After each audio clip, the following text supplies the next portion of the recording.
fooling you. Not myth, he's real. He answers to no one. He is this kind of incredibly charismatic, incredibly powerful enigma. Dracula is both a gentleman and a killer, and it's both sexy and terrifying. And they're all about sex and death, really. He's dark and handsome and dangerous. I mean, what more can you ask from a leading man? Dracula's a pimp, you know what I mean? Like, the ladies love him. And then he secretly gets them, and, you know, he does bad things to them. They kind of dig it, even though they don't. That's what Dracula is.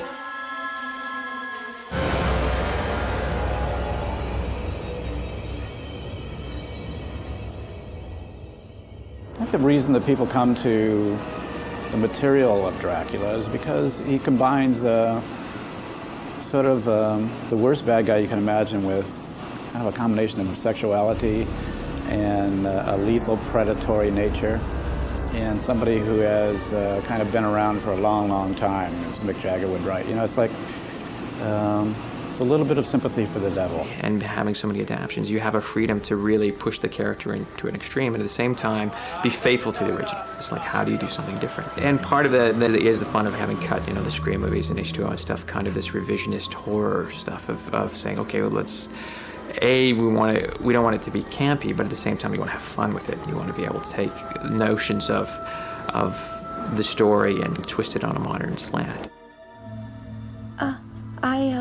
Yes. Let's see. I was named after the Peanuts character. Dracula's been done so many times. It's very important to be decisive on this movie and to have such a clear vision. And I really think Patrick has that. Patrick and Joel and his team really came up with a very, very interesting approach to it that as soon as I heard it, I said, oh my God, that's so original, because it slants it in a whole new light. One of the original conceptions of our version of it was the notion of ending up in a place where people would be so open to what he has to offer. And that's one of the attractions of setting it at Mardi Gras, that it is this hedonistic thing, and that he can get in there and almost disappear in the fact that however crazy he was 100 years ago, he's nothing compared to what goes on now. There's an atmosphere and a quality about New Orleans that just can't be matched anywhere else. One of the things we really wanted to do with Dracula 2000 was to make a roller coaster, to make a real adventure, to make something that was fast and furious, that had moments of incredible in-your-face action, and then really quiet, suspenseful things. And to give Dracula a twist. Suffice to say that he is not the 15th century impaler that we've come to know and love.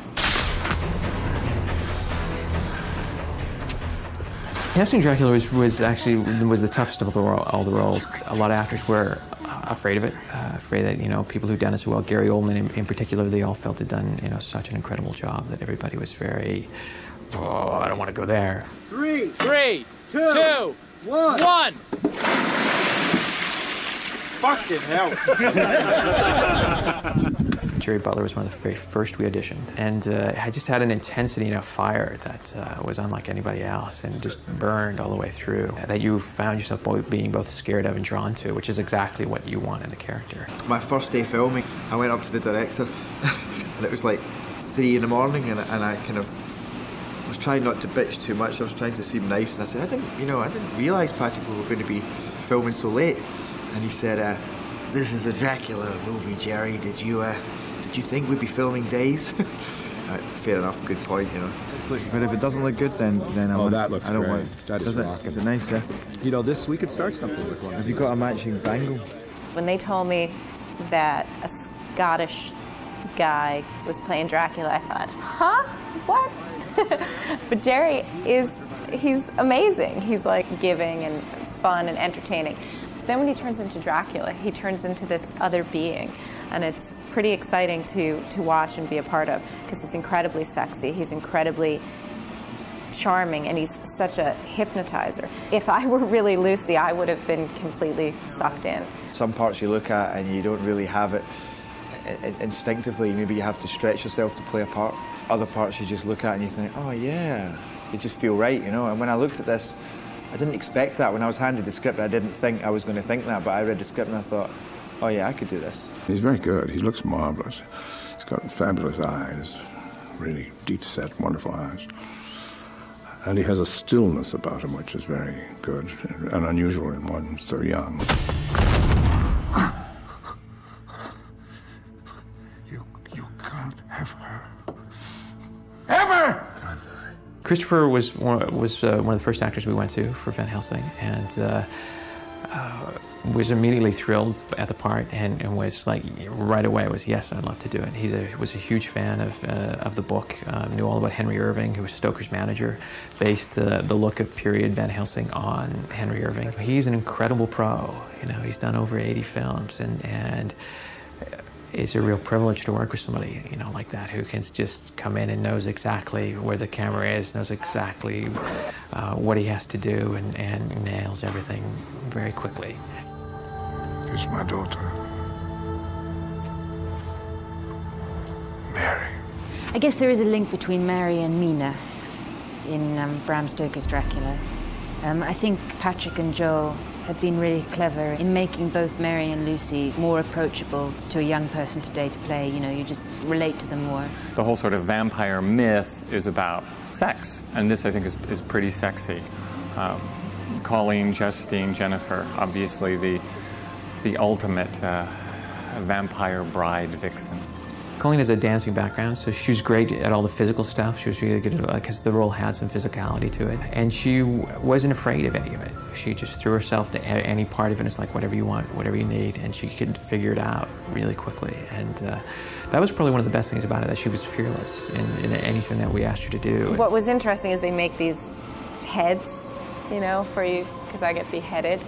And to see yourself, like, in the act of getting beheaded and then lying there dead. And it's the creepiest thing.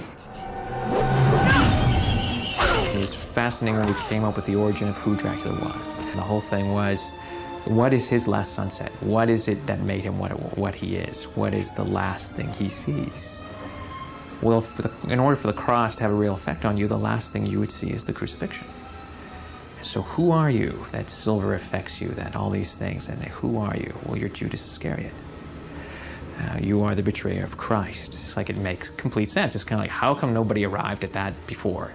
Because it is such a direct path. And that was one of the really fascinating things, to give him that origin grounded in that he is not so much afraid of the cross, but despises it. And why does he despise it? And why do these things affect him? And why? Because they're personal, because they're personal to him beyond anything else. There's something strangely sad about it, and horrible that he has to go on living through the centuries and is never released.